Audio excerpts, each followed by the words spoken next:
स्वागत है सभी का। देखिए, रीजनिंग में एक टॉपिक होता है अल्फ़ाबेट टेस्ट, अंग्रेजी वर्णमाला परीक्षण, जिसमें से बहुत सारे सवाल बनते हैं और आपके एग्ज़ाम में 1 से 2 सवाल यहाँ से आएंगे ही, क्योंकि पिछले बार का भी एग्ज़ाम अगर हम देखें तो वहाँ भी 2 सवाल आया था यहाँ से।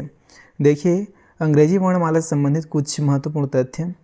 अंग्रेजी वर्णमाला से संबंधित प्रश्नों को हल करने के लिए नीचे कुछ महत्वपूर्ण तथ्य दिए गए हैं, जिनके बारे में हमें जानकारी होना अति आवश्यक है।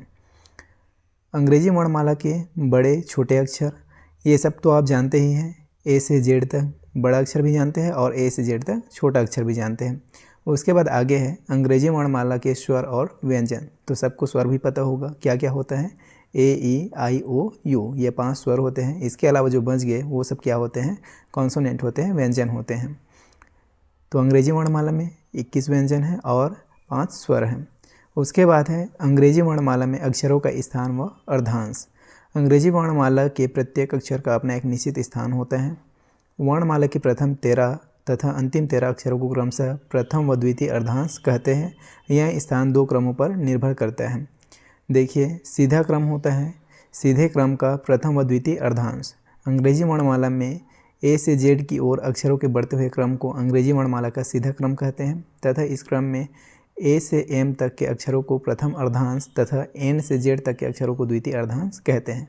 आप यहाँ पे देख सकते हैं। और इसका डायरेक्शन कैसा है, बाएं से दाएं। ये इसका बायां भाग है और ये इसका दायां भाग है। ठीक है। अब यहाँ पे देखिए, ए से लेके एम तक ये प्रथम अर्धांश है, मतलब आधा अल्फ़ाबेट यहाँ आ गया। उसके बाद ये दूसरा अर्धांश है एन से लेके जेड तक। इसका क्रमांक यहाँ पे आप देख सकते हैं। प्रथम अर्धांश 1 से लेकर 13 तक है और द्वितीय अर्धांश 14 से लेकर 26 तक है। और इसका अपोजिट भी होता है, विपरीत क्रम का प्रथम व द्वितीय अर्धांश। विपरीत क्रम में क्या होगा, प्रथम अर्धांश कैसे होगा, तो जेड से एन तक होगा और द्वितीय अर्धांश एम से ए तक होगा। अब यहाँ पे भी बाएं से दाएं देखेंगे तो ये बायां भाग होगा, जेड से लेकर कहाँ तक जाएगा, एन तक जाएगा प्रथम अर्धांश। उसके बाद द्वितीय अर्धांश कैसे होगा, तो एम से लेके ए तक जाएगा द्वितीय अर्धांश। आई होप इसे आप समझ गए होंगे। अगर समझ गए तो अच्छी बात है। अब आगे देखिए, एक चीज़ और समझने वाली बात है, विपरीत अक्षरों को याद रखने की ट्रिक। मतलब जेड का जस्ट अपोजिट क्या होगा, तो ए होगा। इसे आप जा से याद रख सकते हैं। 22 से आप बी और वाई को याद रख सकते हैं। बी का जस्ट अपोजिट क्या होगा, वाई होगा। सी का अपोजिट एक्स होगा, जिसे आप 6 से याद रख सकते हैं। और डी का अपोजिट डब्लू होगा, जिसे आप देव से याद रख सकते हैं। और ई का अपोजिट वी होगा, जिसे आप इवनिंग से याद रख सकते हैं। और एफ़ का अपोजिट यू होता है। अपोजिट कहने का मतलब ये है कि एफ़ जिस स्थान पे आते हैं सीधे क्रम में, उल्टे क्रम में वही स्थान पर जो अल्फ़ाबेट आएगा वो उसका अपोजिट होगा। तो एफ़ का अपोजिट क्या हो जाएगा, यू हो जाएगा। इसे आप फुल से याद रख सकते हैं, जीटी। और एचएस को हायर सेकेंडरी से याद रख सकते हैं। आई का अपोजिट आर होगा, तो इसे आप इंडियन रेलवे से याद रख सकते हैं। और जे का अपोजिट क्यू होता है, इसे आप जेक और क्वीन से याद रख सकते हैं, ताश के पत्तों का खेल। उसके बाद के का अपोजिट पी होता है, इसे आप केविन पीटरसन से याद रख सकते हैं, जो इंग्लैंड का क्रिकेट खिलाड़ी है। उसके बाद एल का अपोजिट ओ होता है, इसे आप इस वर्ड लव से याद रख सकते हैं। और एम का अपोजिट एन होता है, तो इसे आप मैन से याद रख सकते हैं। इसे आप मून से भी याद रख सकते हैं। अपने अकॉर्डिंग आपको जैसे याद रखते बनता है इसे आप याद रखेंगे। आगे क्वेश्चन सॉल्व करते टाइम ये काम आएगा। अगर आप इन सभी चीज़ों को आप समझ गए हैं तो ये रहा आपके सामने पहला क्वेश्चन। इसमें आपको बताना है कि अंग्रेजी वर्णमाला में कौन सा अक्षर बाईं ओर से 15वां होगा। बाईं ओर से 15वां स्थान पर कौन सा अल्फ़ाबेट होगा, ये आपको बताना है। तो यहाँ पे देखिए क्रम पूरा लिखा गया है। अगर हम, ये हो जाएगा आपका बायां भाग, ये क्या हो जाएगा, बायां भाग। और ये क्या हो जाएगा, तो आप कहेंगे ये हो जाएगा दायां भाग। एक हो गया बायां भाग और एक हो गया दायां भाग। तो यहाँ से लेके 15वां स्थान पूछा गया है, तो ये पहला हो गया। और यहाँ पे क्या हो गया, 15वां। तो 15 स्थान पे कौन सा है, 15 नंबर पे, तो आप कहेंगे 15वां स्थान पे है ओ। तो इस क्वेश्चन का राइट आंसर क्या हो जाएगा, ऑप्शन बी, ओ इसका करेक्ट आंसर हो जाएगा। ऐसे क्वेश्चन आपके एग्ज़ाम में आ सकते हैं। इसके अलावा और भी कई टाइप होते हैं इसमें सवालों के, तो सभी टाइप को समझेंगे धीरे धीरे। वीडियो को पूरा देखिएगा, आराम से समझेंगे, कोई जल्दबाजी नहीं करेंगे। रीजनिंग पढ़ने का मतलब ये है कि चीज़ों को समझना। अगर आप समझ गए एक बार तो ये लाइफ टाइम आपके दिमाग में रहने वाला है। रीजनिंग को एक ही बार समझना होता है, ना इसमें आपको कुछ याद रखना है ना कुछ रटना है, बस समझने वाली चीज़ होती है रीजनिंग। उसके बाद दूसरा क्वेश्चन देखते हैं। दूसरा क्वेश्चन ये रहा आपके सामने। चलिए इसे बनाने का प्रयास कीजिए। यहाँ पे क्या होगा, चलिए क्वेश्चन नंबर दूसरा यहाँ पे लिख देते हैं। ये क्या हो जाएगा, क्वेश्चन नंबर दूसरा। अंग्रेजी वर्णमाला में कौन सा अक्षर दाईं ओर से 10वां होगा? दाईं ओर से देखिए यहाँ पे आपको दायां से बायां की ओर जाना है, तो दायां ये होगा, हमने अभी समझा है इसको। दायां भाग कौन सा हो गया? ये हो गया। और बायां भाग कौन सा हो जाएगा? तो आप कहेंगे बायां भाग इधर हो जाएगा। तो आपको सवाल में पूछा गया है दायां से 10वां, तो काउंट कीजिए। ये पहला हो गया, उसके बाद दूसरा, फिर तीसरा, चौथा, पाँचवा, छठवां, सातवां, आठवां, नौवां, 10वां। 10वें स्थान पर क्या आ रहा है? तो आप कहेंगे क्यू अल्फ़ाबेट आ रहा है। तो इस क्वेश्चन का राइट आंसर क्या हो जाएगा? तो आप कहेंगे ऑप्शन बी, क्यू इसका करेक्ट आंसर हो जाएगा। आई होप आप इसे समझ गए होंगे। समझ गए हैं तो ये रहा आपके सामने क्वेश्चन नंबर 3। इसका आंसर सॉल्व करने का प्रयास कीजिए और कमेंट में आंसर बताइए। देखिए क्या बोला गया है, अंग्रेजी वर्णमाला में बाईं ओर से 18वें अक्षर के बाईं ओर 10वां अक्षर कौन सा होगा? क्या बोला गया है, वर्णमाला के बाईं ओर से 18वें अक्षर के बाईं ओर 10वां अक्षर कौन सा होगा? पहले तो आपको 18वें अक्षर तक जाना है, उसके बाद इस 18वें अक्षर के बाद इसके बाईं ओर 10वें अक्षर तक जाना है, तो आप राइट आंसर बता पाएंगे। देखिए ये रहा आपके सामने क्रमांक, यहाँ पे सॉल्व करके बताइए। पहले आपको बाईं से 18वें स्थान पे जाना है, उसके बाद उसके बाईं ओर आना है। तो देखिए यहाँ से जब आप जाएंगे तो ये बायां होगा, ये क्या होगा? बायां होगा, ठीक है। और ये क्या होगा? दायां हिस्सा होगा। तो आपको बाईं ओर से 18वें स्थान तक जाना है। तो सिंपल है, बाईं ओर से आप 18 स्थान तक गए तो आप कहाँ पहुँच गए? आर पे पहुँच गए। आप कहेंगे ठीक है। अब इसके बाईं ओर पूछा गया है। अब यहाँ पे ध्यान दीजिए, समझने वाली बात यह है कि आप जब बाईं ओर से 18वें स्थान पर गए तो आपको क्या मिल गया? आपको मिल गया आर अल्फ़ाबेट। अब यहाँ से आपको इसके बाईं ओर जाना है 10 कदम। तो यहाँ पे आर का बायां ये होगा और इसका दायां ये होगा। तो यहाँ से आपको बाईं ओर जाना है 10 कदम, तो राइट आंसर आपको मिल जाएगा। चलिए चलते हैं। पहला, दूसरा, तीसरा, चौथा, पाँचवा, छठवां, सातवां, आठवां, नौवां और ये 10वां। मतलब जब आप 10 कदम बाईं ओर आए आर के, 18 के बाईं ओर 10 कदम 10वां स्थान, तो क्या मिला आपको? तो आप कहेंगे एच मिला। तो एच ही इसका राइट आंसर हो जाएगा। ऑप्शन में एच कहाँ पे है? तो आप कहेंगे ऑप्शन सी में है। तो यस, ऑप्शन सी इसका करेक्ट आंसर हो जाएगा। उसके बाद इसी से रिलेटेड, इससे मिलता जुलता एक क्वेश्चन आपके सामने है, इसे बनाने का प्रयास कीजिए। निम्न अनुक्रम में बाएं से 18वें अक्षर के दाईं ओर छठा अक्षर है। बाएं से 18वां, उसके बाद इस 18वें के दायां ओर छठा अक्षर आपको बताना है। यह रहा आपके सामने क्रम, यहाँ पे इसको सॉल्व कीजिए। सिंपल है, आप यहाँ से बाईं ओर गए 18वां, तो आपको क्या मिला? अगेन क्या मिला? आर मिला। उसके बाद इसका दायां बोला गया है, तो ये हिस्सा इसका बायां होगा और ये हिस्सा इसका दायां होगा। तो आपसे दायां पूछा गया है, दायां कितने कदम? तो आपको कहा गया है छठा अक्षर। तो यहाँ से चलिए, पहला हुआ, उसके बाद दूसरा, फिर तीसरा, चौथा, पाँचवा और छठा। छठे अक्षर पे क्या मिला आपको? तो आप कहेंगे एक्स मिला। तो इस क्वेश्चन का राइट आंसर क्या हो जाएगा? तो आप कहेंगे एक्स इसका करेक्ट आंसर हो जाएगा। ऑप्शन में कहाँ दिख रहा है एक्स? तो ऑप्शन बी में एक्स है, तो ऑप्शन बी इसका करेक्ट आंसर हो जाएगा। आई होप ऐसा टाइप का क्वेश्चन जब भी आपके एग्जाम में आएगा आप उसे ईजिली सॉल्व कर पाएंगे। तो चलिए अगला क्वेश्चन देखते हैं। देखिए अगला क्वेश्चन है क्वेश्चन नंबर 5। इस क्वेश्चन में क्या है? तो इस क्वेश्चन में बोला गया है, यदि अंग्रेजी वर्णमाला को विपरीत क्रम में लिखा जाए तो अक्षर के दाईं ओर 7वां अक्षर कौन सा होगा? क्वेश्चन को ध्यान से पढ़िए, क्वेश्चन को समझिए, फिर आंसर सॉल्व करिए। क्योंकि क्वेश्चन समझने में अगर आप समझ जाएंगे अच्छे से तो आंसर बनाने ईजी हो जाएगा, और क्वेश्चन समझने में मिस्टेक हुआ तो आंसर कहाँ बना पाएंगे? आंसर बनाने में तो मिस्टेक होना तय है। तो देखिए क्वेश्चन में बोला गया है, अंग्रेजी वर्णमाला को विपरीत क्रम में लिखा जाए तो अक्षर के दाईं ओर 7वां अक्षर कौन सा होगा? तो चलिए विपरीत क्रम में यहाँ पे लिखा गया है अल्फ़ाबेट। देखिए जेड से स्टार्ट हो रहा है, ए पे ख़त्म हो रहा है। सवाल क्या कहा गया है? के दाईं ओर 7वां अक्षर कौन सा होगा? के दाईं ओर। तो इस श्रृंखला में देखिए, इस अल्फ़ाबेट के क्रम में देखिए, अल्फ़ाबेट में देखिए के कहाँ पे है? तो आप कहेंगे कि 11वें स्थान पे यहाँ पे दिख रहा है। अब हमने आपको बताया है कि ये हिस्सा इसका बायां भाग होगा और ये हिस्सा इसका दायां भाग होगा। और आपको सवाल में क्या कहा गया है? के दाईं ओर 7वां अक्षर। तो के दाईं ओर 7वां अक्षर तक हम जाएंगे। तो चलिए चलते हैं। पहला हो गया, दूसरा, तीसरा, चौथा, पाँचवा, छठवां, सातवां। जब हम 7वां अक्षर तक आए तो क्या मिला? हमें मिला डी। तो इस क्वेश्चन का राइट आंसर क्या हो जाएगा? Option D. ऑप्शन डी नहीं, अल्फ़ाबेट डी। किस ऑप्शन में है, तो आप कहेंगे डी ऑप्शन में है, तो ऑप्शन डी ही करेक्ट आंसर हो जाएगा।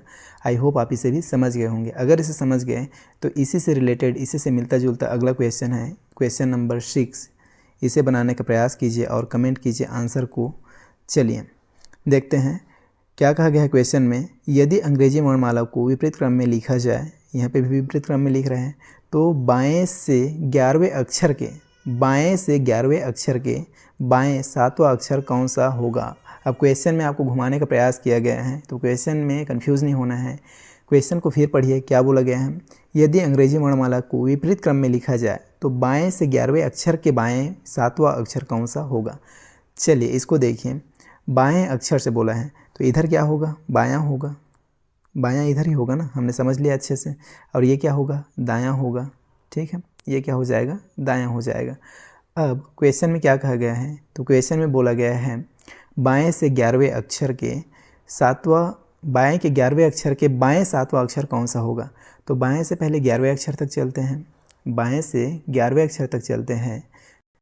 देखिए पहला, दूसरा, उसके बाद तीसरा, चौथा, पाँचवा, छठवां, सातवां और आठवां, उसके बाद 9वां, 10वां और 11वां।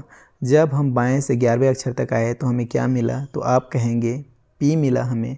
अब इधर हिस्सा इसका बायां हो जाएगा और इधर हिस्सा इसका दायां हो जाएगा। सवाल में क्या कहा गया है, सवाल में आगे देखिए, 11वें अक्षर के बाएं 7वां अक्षर।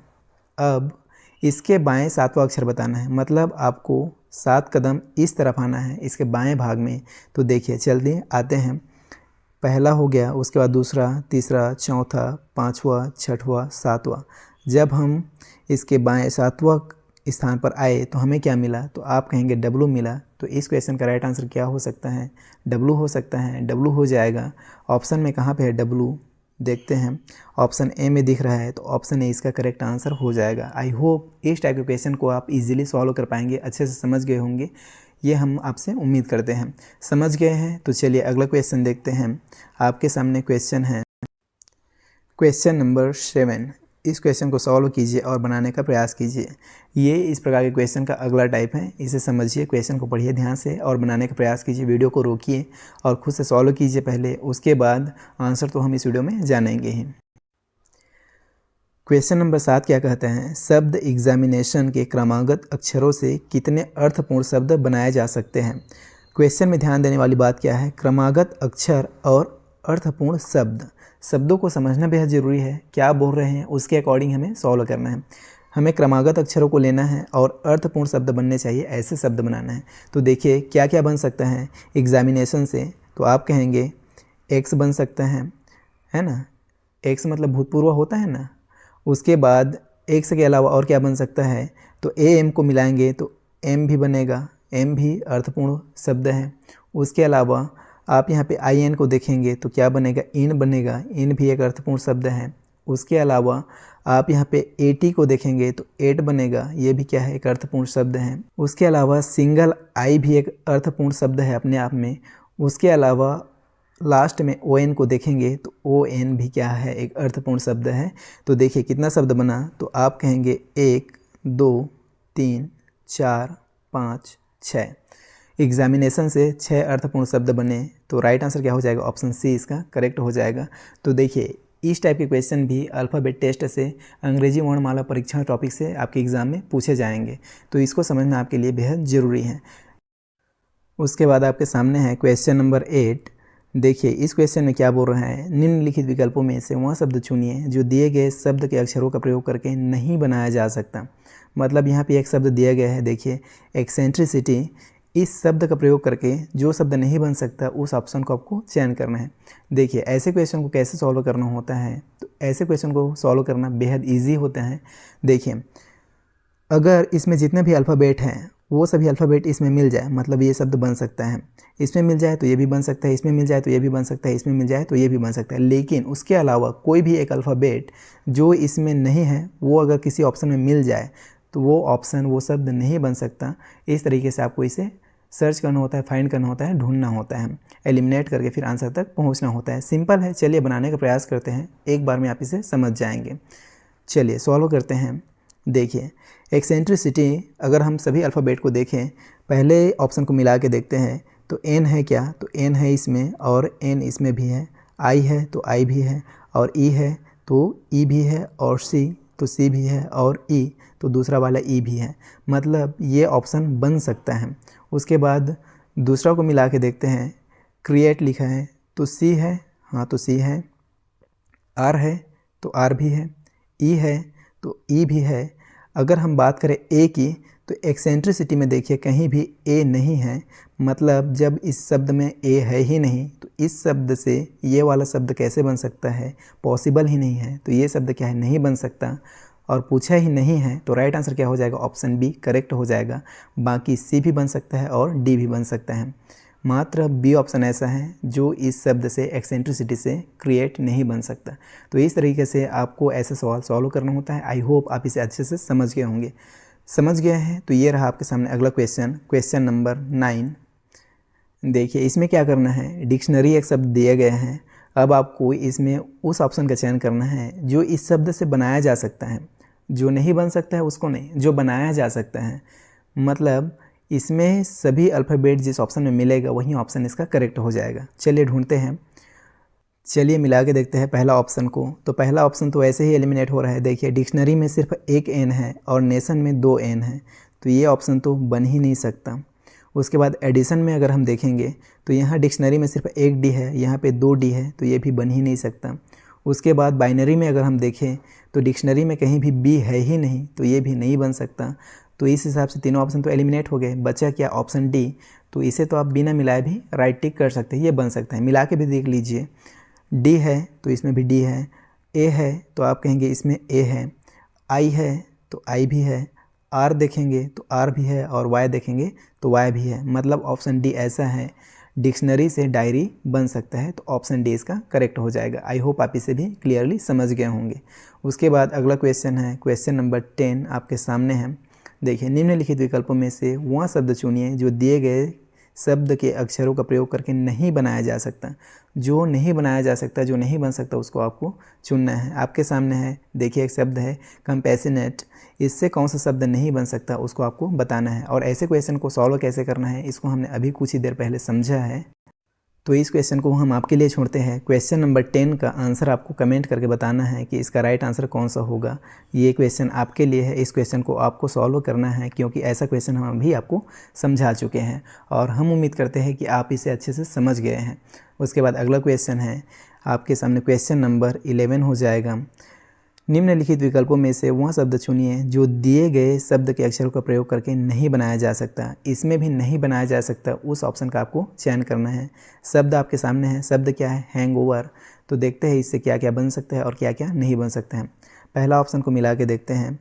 तो हैंगओवर में जो अल्फ़ाबेट है वो रेंज में है क्या, तो मिलाते हैं। आर दोनों में है, ए दोनों में है, एन भी दोनों में है, जी भी है और ई भी है। मतलब ये शब्द क्या है, बन सकता है।